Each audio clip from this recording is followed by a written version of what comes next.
Hello and welcome to another episode of the Healthwise Podcast with the Ribbon Rouge Foundation. My name is Tee Adeyemo and I'm going to be your host this afternoon. Thank you so very much for joining us. We have a very, very special guest on the show today. Her name is Noreen Sibanda. She was born in Zimbabwe, but she grew up here in Canada, where she spent the last decade working in the community, supporting refugee and immigrant families.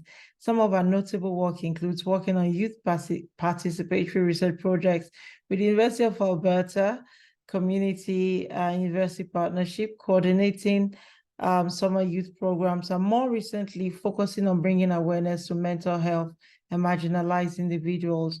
And we have invited Noreen because of our ongoing work focusing on mental health as part of the World Mental Health Day in the month of October. Noreen's passion has always been to destigmatize and increase access to mental health services, which has led her to work within schools and with community-based organizations offering counseling services at a sliding scale to eliminate barriers. After years of working within the system, she recognized the need to have allies and a network of Black therapists, and this led to the creation of the Alberta Black Therapist Network, ABTN.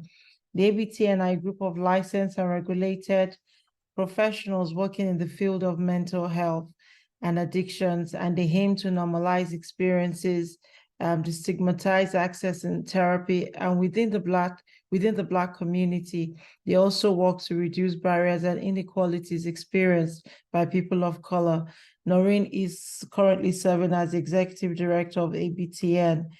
Noreen is also a University of Alberta alumni. She earned a Bachelor of Arts in Psychology and Women and Gender Studies. She also holds a Master of Arts in Counseling Psychology. She's a practicing registered provisional psychologist in Edmonton. Without much ado, can we welcome Noreen Sibanda to the Healthwise Podcast. Hello, Noreen. Thank you so very much. Hi, T. I'm grateful. Part of the work Ribbon Rouge Foundation has been doing this month has been to put a focus in on mental health. And the topic for today is your mental health and you. So I want to start off with this question. How did you get into the mental health space? Can you describe to us what your journey has been like? Yeah, so I truly believe there is such a thing as a calling, but also callings don't come about if you're not prepared for them, right? So success is opportunity meeting preparation. I always knew that I wanted to work with people. And growing up, I was told I would be a doctor, the typical African expectation. And I realized, no, I didn't want to be a doctor. And I thought maybe a lawyer. But it's not until I actually went into university and started exploring different courses that I fell in love with psychology. I was very interested in understanding experiences of people, ways in which people find meaning and make meaning of their experiences. And so when I completed my undergrad, I actually worked in supporting newcomers getting settled into the country. And from that, I recognized that, yes, that was meaningful work, needs to be done, but there was a missing part of it, which was getting to create spaces for people to process their emotions, tell their stories. And I think my background prepared me to get to that point. And when the opportunity of furthering my education presented itself, it just made sense for me to go into that because of what I was seeing in my day-to-day work. And it just clicked. It was, this is where I think I need to go. And this is where I've been for the last few years. Oh, so you're saying that mental health found you? Mental health found me because I wasn't thinking about it. You know how when you're not exposed to certain careers, you don't even know that they exist, right? So it's not until I was exposed to different things that it found me. Oh, that's beautiful. Could you describe what's some of your most poignant experiences as a registered professional psychologist, maybe experiences that made you know that, yes, I belong here. I remember the other day I was driving down the end day, and it was so beautiful watching the clouds ahead of me. And I knew I was in the right city, I was in the right place, and this was my time. Could you share? I hope you have such experience as a therapist. Well, that's a beautiful experience, but one that really stands out for me is I used to work in a school setting, so supporting elementary students, and we're thinking mental health at that age is something that we don't associate with kids because we think mental health is about stress and challenges. But I was working in this particular school where kids had sports performance as well as academic performances. So there was a lot of expectations and pressure that they were experiencing. And just going about my day engaging with the kids. But one particular student that I was maybe struggling with, and we would engage, talk to each other, but he never actually was willing to go into in-depth talking about his feelings and the things that he was experiencing or challenges that he was having. And until one day he knocked on my door. He didn't have an appointment. I was not planning on seeing him that day. He knocked on my door. He walked in, did not say anything. He sat on the couch. He cried.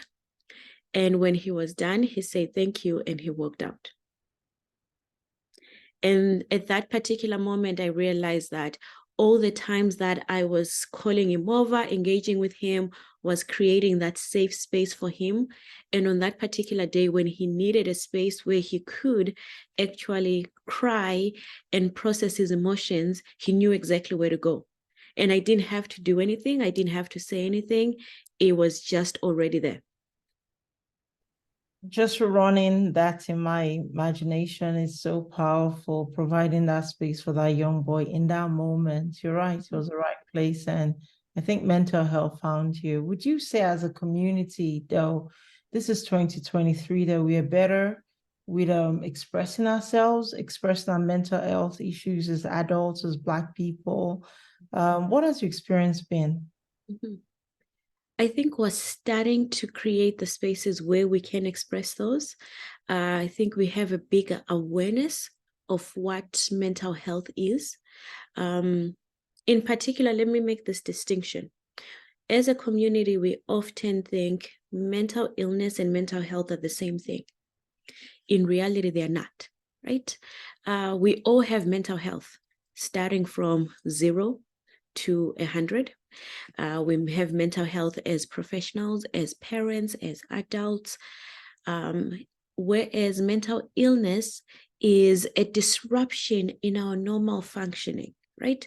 The same way that we all have physical health, but it becomes something that needs to be taken care of when you break a leg or you are unwell. That's when we're like, okay, I pause and I do something. But mental health is the same. We all have mental health. And by that, we take care of it in different ways. So anytime you take a break, anytime you eat, anytime you laugh, you're taking care of your mental health. It's when we experience a mental health disorder, which is what we have always associated mental health with. And culturally, we've always seen that as something that ostracizes you outside of the community because that isn't normal functioning. In actuality, 1 in 4 Canadians will experience a mental health illness at some point. And the key word here being at some point. We'll experience it. It's not always ongoing, right? And at different times, it presents differently. So when you're younger, it might be anxiety, worrying about tests, exams, performing, meeting your parents' expectations, right? When you're older, that anxiety might come back in a different form, right? So that anxiety comes back maybe as highly functioning. You're someone that always needs to have things organized, things in place, because you're worried that if you miss an appointment or you miss an engagement that might have dire consequences for your career, right? But then those anxieties may also present when you're now a parent, where you worry about your kids. Are they safe in the world? You worry about what happens to them at school. You worry that you are teaching them the things that you want them to have. You worry about their mental health. So at any point, we can experience a mental illness, right? But it doesn't mean within that, our mental health is not still important. And I think as a community, we're coming to have a better understanding of those two and making the distinction. And also because we've always associated mental illness with inabilities to function and do things. And these are the misconceptions that exist, right? You can experience anxiety and still function. You can be experiencing depression, but still hold down a job and still take care of your family. So everything else can still be happening around you, even when you are experiencing a mental illness. And this is why medication comes into play. And I know as a community, we also struggle with making sense of that. Like I said, for your physical health, you eat certain things, right? And the same thing for our mental health. Sometimes our brains need extra support to be able to do what they normally do, right? So for example, right now, with the snow coming down and the days becoming shorter, a lot of people experience seasonal affective disorder. So that is called SAD, where you feel a little more draggy because it's winter time. You are not as bubbly. You don't engage with the outside as much, right? And that is because we experience less sunlight than we normally do, right? You can engage in light therapy that helps, but also you can take medication. And this is why kids, when they're born, they're encouraged to be given D drops as well, because that has an effect on your mood as well. Thank you very much, Noreen. You said so many things. I want us to pull apart or shed a bit more light on medicating our children. When I speak colloquially to parents, or maybe the word I need is anecdotally, the common idea is Black kids are heavily medicated, or there's a rush to begin to medicate children, ADHD, for whatever else out there. Is this part of mental health, where teacher sees, especially Black kid, who may be having difficulty sitting right through from the start of the day to the end of the day, and they recommend some medication? What are your thoughts around this? Well, first of all, our conversation is for educational purposes. So don't take this and decide to take your kid off the medication that they're on. But every child is going to be different, and they all have their unique needs that they have. What I think is really important is having an understanding of your child's experiences. First of all, the idea of kids sitting down the whole day is unnatural, right? As a society, we've said this is what we expect and this is normal, but in reality, that is not a normal thing, right? So before we get to the medication, there's other things that we can do. So are there any behavioral management plans that we can put in place? That includes having a conversation with the teacher about, is there a reason why my child needs to be sitting? When they stand up or they stretch, does that affect your teaching abilities? And if it doesn't, then we put that in place. But also, the schools have gotten really good at having desks that allow for those different capabilities. So for example, I used to go to a classroom where there was actually a bike, like that spin bike, where one of the students would actually be on the bike to use up that energy while the teacher is talking, using fidgets and all of that, right? The medication part is when we've exhausted all the other options, it might be a need to have it to help, to boost. But medication is not meant to sit in isolation of all of these environmental things that could be put in place to better support our kids, right? Because the medication is to help kick, I'll get a little scientific here. So in order for our brains to function, there's different neurons that are firing at any given time, right? So sometimes there might be one that's a little lazy, that's not firing as much, right? And that's the one that maybe your child needs to regulate to be able to sit down for a couple of hours before recess or whatever it is, right? So the medication is meant to help that neuron to fire as needed, but it's not meant to continue doing it, because at some point we want that neuron to have memory, to exercise, to know that it needs to do that, right? Not for it to be like, oh, well, the medication will take care of it, I don't have to do anything, right? We actually are boosting it, right? That's what we're doing. And the example, if we're to compare it to physical health, when you get a crutch because your leg is broken, it's not for your leg to forget the memory of walking. It is to support it so that it can continue to do that. And a lot of these experiences are about those memories, the neurons remembering what they need to do. Yeah, to be fair, I appreciate your answer, because anecdotally, again, we often think that school teachers rush to recommend that to parents that kids need medication, especially Black kids for ADHD. And my heart is warm to find out that medication is not the first option. There's a whole spectrum of options before we get to the point where we're medicating children. Is that still a problem in schools, do you think? Is it It's something? a problem in the sense that when parents hear that, it often goes into the idea of like, is it because my child is Black? Like you said, anecdotally, those are the experiences that we're hearing. And truth be told, if the education system that's taking the teachers through doesn't put in the different experiences or the understanding of how different kids are going to behave, then it's easy for a teacher to just clump all the behaviors into one instead of saying what else could be happening instead of getting there. So that means a lot of the teachers that maybe completed their education a couple years ago, decades ago, might still hold those ideas that the medication is the answer, there's nothing else, and not be open to exploring other things. But I also know that teachers engage in ongoing professional development where they get to learn that, hey, there's new findings, there's new studies, these are things to consider, right? And for the longest of time, the education system didn't know what to do with trauma. They used to take trauma and see it as a disorder, right? It's a mental health experience that someone might be having, a challenge, because trauma is a disruption in one's way of functioning. But it's, again, not meant to be a life sentence or a death sentence and this is who you're going to be, right?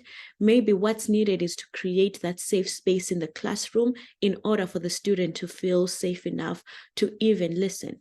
But there's other factors as well that we take into consideration. So home life, what's going on at home, right? If the family is relatively new into the country, they're probably still adjusting, right? The parents are adjusting, the kids are adjusting. So everything is just more heightened than it normally would be. But also they're still trying to survive. When we're all trying to survive, we're just taking day by day. We're not thinking long term. So in those cases, are parents actually able to come and have those conversations at school when they work evenings? Maybe not, right? So there's a lot of factors that go into making that decision. And part of it is also having the conversations within the community change as well. Because often people have one experience and then that becomes everybody else's experience.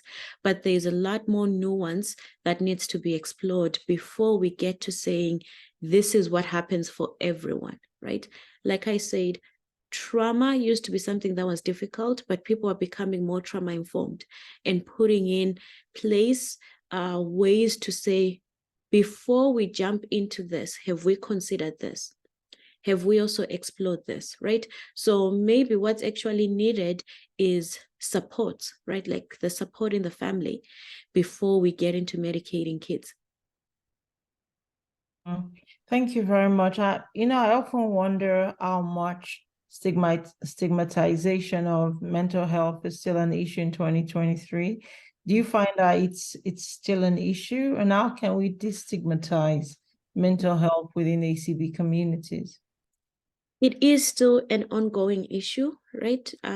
We didn't get here overnight.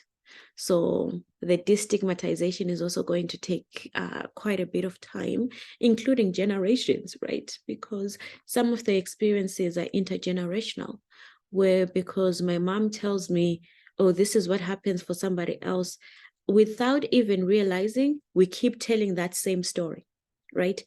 Before we disrupt it, we're all going to still continue to stigmatize it. And some of the ways that that happens is the language that we use around mental health.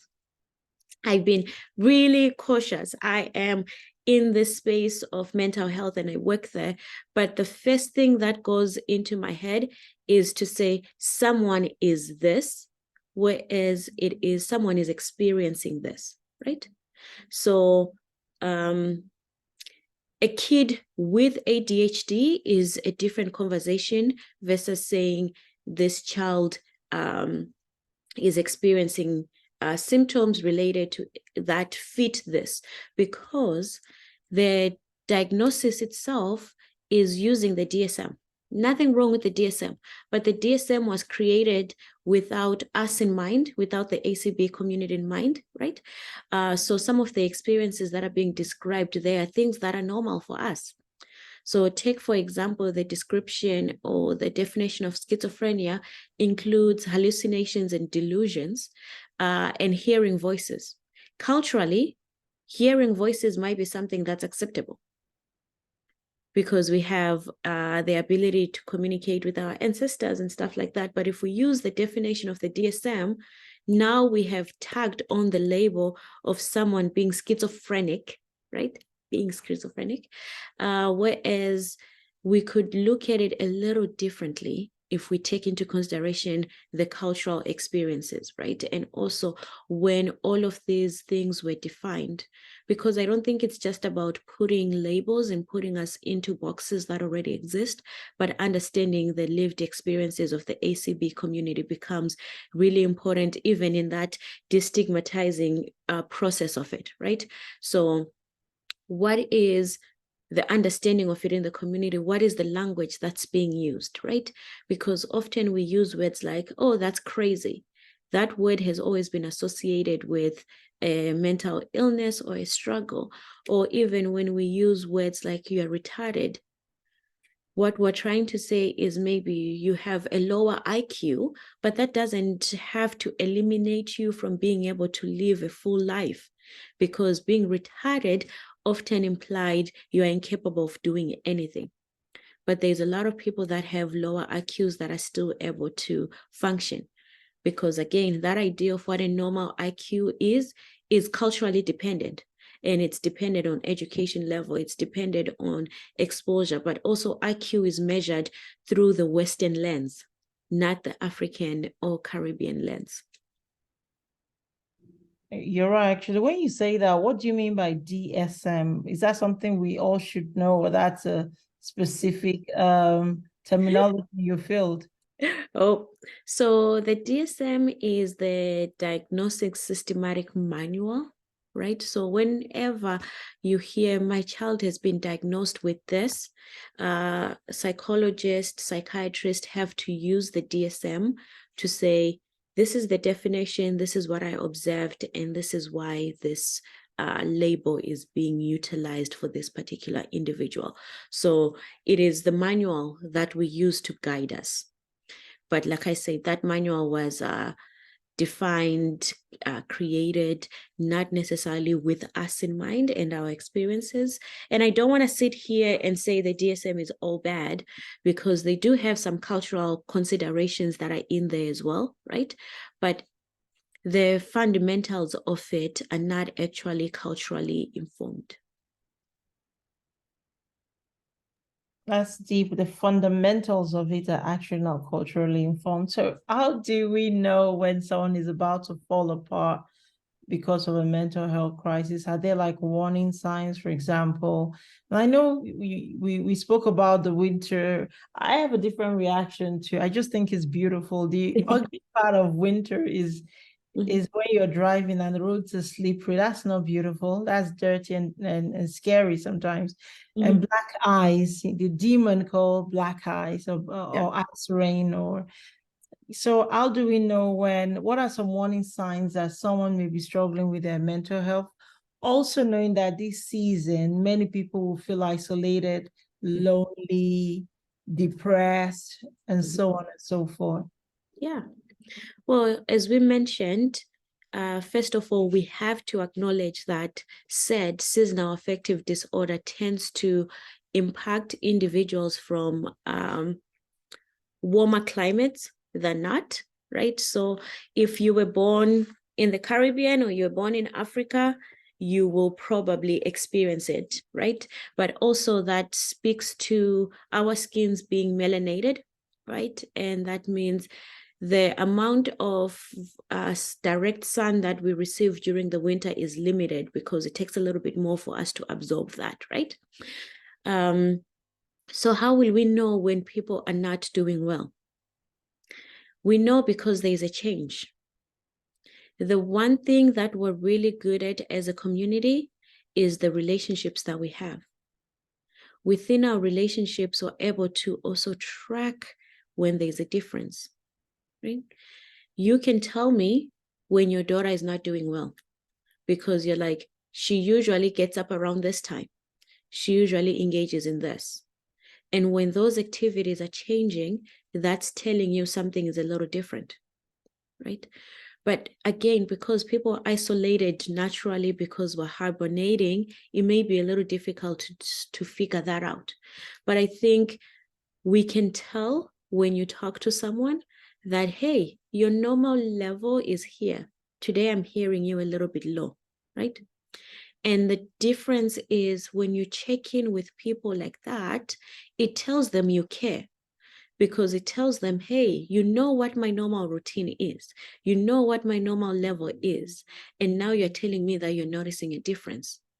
You're not imposing that you are depressed right now. You are saying, hey, I'm noticing a difference. I'm wondering how things are going, right? So we're being curious, we're asking questions, we're creating a space for people to open up because you're right. We never truly know because when we don't see each other, we don't actually get to see the full picture. But when we do see each other, there's also other signs that we can see. Do you see if this person is sleeping as much? Are they eating more? Are they eating less? Right? Those are other signs. Are they seemingly more busy than they normally are? Are they not having time for the activities that they normally enjoy or engage in? Right? So things like that can also tell you that someone is struggling.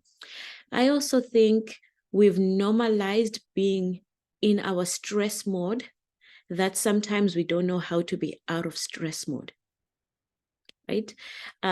Being in the ACB community, we're often living here, but also we're living back home. Things are happening at home and we're being stressed out. And because of that, sometimes we don't even experience our own stress, but we're carrying the stress of other people back home, right? So that's another thing to be like, hey, so T, lately you just keep telling me about stuff that's going on back home. What's going on for you? Well, all of this is happening. That could be another way of checking in with each other to see how we're doing and also gauge how people are doing with their mental health. Thank you, Noreen. What you're pretty much saying is that we need to look at people with a lens of compassion and with a lens of kindness to be able to notice when their routines are perhaps changing, when their moods are perhaps differing or changing, or when they're not being consistent.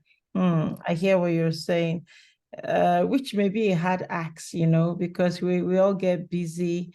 And I know the Bible says, love your neighbor as yourself. But question is, do we really? Do we go out of our way? Yeah. So that's an interesting answer. Okay, so let's now look at some of the practical tips that we all can embrace to have a good mental health life, especially in the ordinary everyday things that we do. Mm-hmm. So I often give the metaphor or the analogy of the gym. You go to the gym not because anything particular is wrong. Sometimes, yes, we're working on a weight loss journey, but sometimes we do that just to keep up our physical health. And I think of our mental health the same way. We don't have to consider our mental health because something has gone wrong. Our mental health is something that we take care of on an ongoing, everyday basis, right? So some of those skills include getting enough sleep, sleeping, right? Eating, right? Taking the time to eat. And one big one is taking time to disconnect from the internet, the outside world, constantly being on and having to do something, right? It may not always be possible, but even if it is 20 minutes out of the day that you're able to just check in with you, right? We know we scroll on Instagram to keep up with everybody else. Can you scroll in your world and check in with yourself for 20 minutes, right? And that can look different for different people. For a busy mother, if she happens to get a chance to take a shower and there's no distractions, that could be your 20 minutes, right? For somebody else, that 20 minutes could be going for a walk. That 20 minutes could be watching something funny, right? It's not always about the news and how the world is going bad, but distract yourself.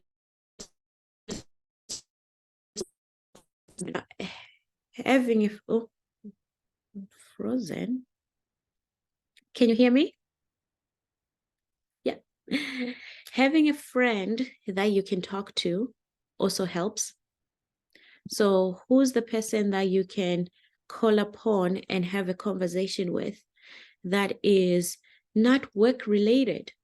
That is not about the stresses that you have at home with the kids. This is just a conversation about something. Hey, did you see that movie? What did you think? Let's laugh about that, right? Hey, I found a recipe about this. Do that, right? For some people, cooking is really helpful in distressing. I personally find I love to cook, but when I bake is when I do most of my distressing out of the world, because baking, unlike cooking, requires me to do measurements. And so now I have to be focused on that. When I cook, I'm just throwing things. I'm like, it will turn out, it will be good, it will be fine. But when I'm baking, I have to measure and remember what I've already put in. So this is my way of like shutting out the rest of the world and doing that, right? And also spending time with the people that we love, right? That connection, that moment where we're not rushing between appointments, or we're not, hey, let's go here, let's do this, we have to do this. This is the time where there's no expectations, we're doing absolutely nothing. Those are the best times. My niece gets at me often where she's like, I'm bored. I'm like, let's be bored together. She's like, what is that? I'm like, we can be bored together. Because those are the best times that we just check out of the world and we connect with each other. Do you know what, you're right? So do you bake every day then? No, I don't have to bake every day for me to distress, because I also find the time between putting my son to bed and before I sleep is my distress time. And I get to select what that is. When I'm baking, it's because it's been compounding. And some people are like, well, if I bake, I end up eating, and that's never good for me. But you know what? At times we do need that, right? Because we're not feeding our souls by depriving ourselves from having certain things, right? Because when I bake certain things, for me, baking is connected to my dad and my grandma, because those are the things that we used to do together, right? So that's also a way of like connecting and bringing in those relationships within that, right? So it's because things have been accumulating that I'm like, okay, you need to go back to your basics in order to make sense of your world. Oh, that's so sweet. That's so sweet. I'm just trying to think what I do now to remember my dad or my grandma, my granddad. I can't think. I guess I don't connect that much. I guess. I don't know. I couldn't connect. So what are some of the resources and initiatives that people can access right here in Edmonton for their mental health? So like I mentioned, taking care of your mental health can be directly going to see a therapist, which there's a few resources around the city, including the free counseling services that are available through the Africa Center and Action for Healthy Communities. But also being engaged in the community can also help with that. So finding things that call upon you, right? We started with the whole what's a calling and being here, but those are the things that can also help take care of your mental health. The biggest one that I would say is tapping into resources that are already available. There's a lot of great resources that are on the internet, and I know it's a balance, right? We can't completely shut it off, but there's a lot of resources that are available on the internet that get to help with reducing some of that stigma and isolation, right? And right now, we're having a conversation. Somebody else could be listening to us while they're driving. And that in itself is allowing someone to start reflecting on their mental health. And I think those are the ways that we can engage with our mental health on a day-to-day that allows people to feel connected and also knowing where the resources are.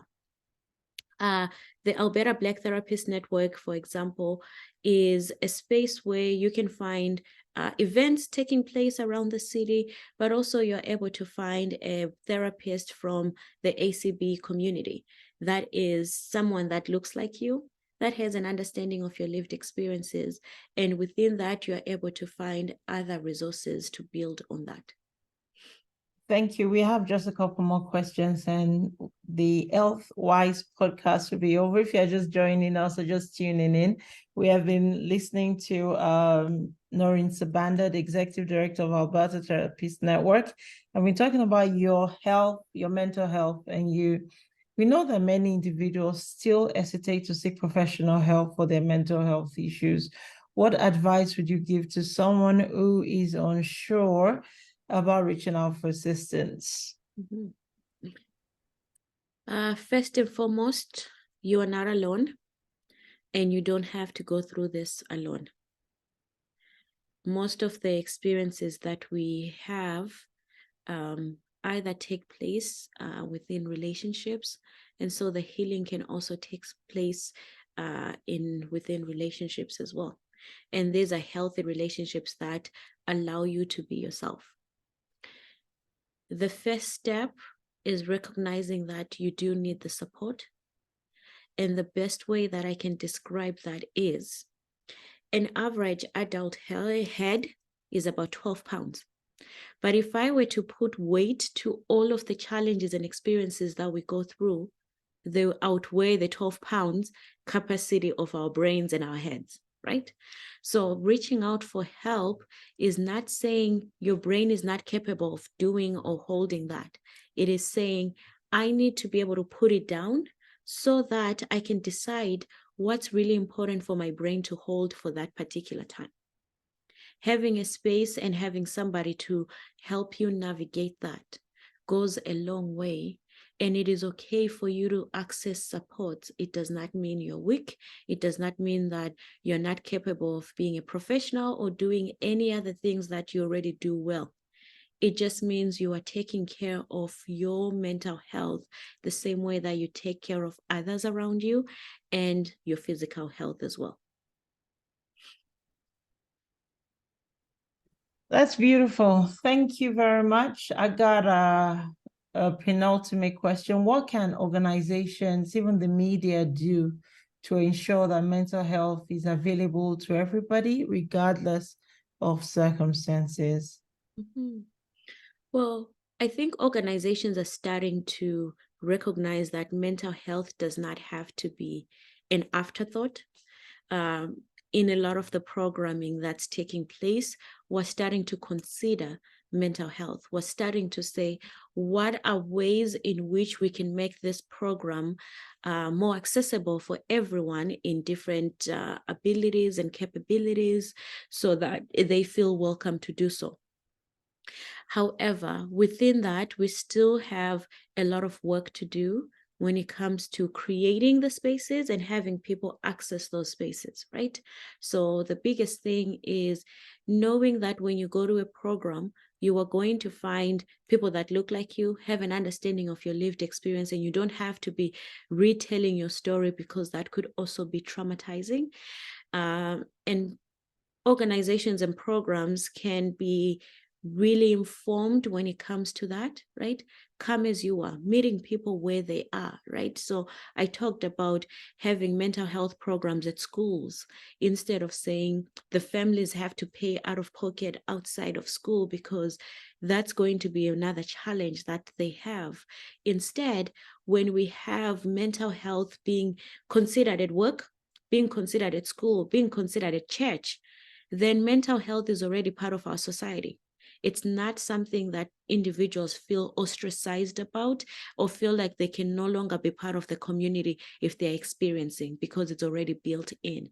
And that can be said about media, where when we talk about mental health, we're not just presenting extreme experiences, but we're creating spaces for people to see how individuals living with mental health can also still succeed, and they're still meaningful members of community and society, and they're contributing in so many ways.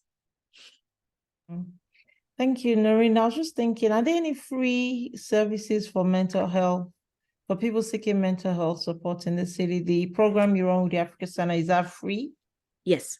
Oh, beautiful. Okay. Yes. So people So can. both Africa Center Action for Healthy Communities specifically for the ACB community, but there's also other services within the city that are free. So the walk-in counseling of Edmonton, and that one is walk-in. So you can just book an appointment on that day and be able to access the clinics that I mentioned with Africa Center and Action. They also don't have wait list. You can see someone within 24 hours. That's super. You've been listening to the Healthwise Podcast with Noreen Sibanda. We've been looking at our mental health, your mental health as well. What would you like people to take away from this conversation, Noreen? What's the most important message you'd like our audience to take away today? That's a big one to end off with. I can say in general, but I would like to make it specific to the conversation that we've been having. The first thing is we all have mental health and we all need to take care of our mental health. When our kids are experiencing mental health challenges, it's not the time to fight the structures or the systems in place, but to lean on them.